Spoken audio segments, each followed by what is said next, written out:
Ang bawat umaga ng paggising ay isang napakalaking blessings. Simpleng pamumuhay, basta't masaya at payapa ay okay na. Wala ka man ganun karaming pera, ay di yun mahalaga. Basta malakas ka, walang sakit, at dama mo ang presensya ng Diyos. Sapat na yun. Aanhin mo maraming pera kung ikaw ay magiging alipin nito. Sa buhay na ito, basta marunong kang makontento sa kung ano ang mayroon ka, ay walang lugar ang kalungkutan.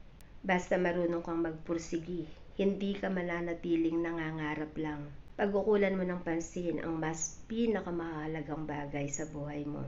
Pamilya, kalusugan, higit sa lahat, Diyos. Ang mga yan ay magiging matibay na kalasag natin upang makapagpatuloy, upang magkaroon ng saysay ang bawat pagbangon at paggising natin sa bawat umaga.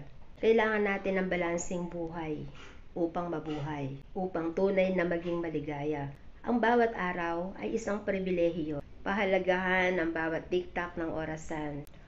Maging patas sa sarili, sa pamilya, sa kalusugan, at sa Diyos. Maling hakbang, ikaw ang masasaktan, ikaw ang magdurusa. Bumalanse, be wise, start the year right, don't compromise. Revive your faith, God above all.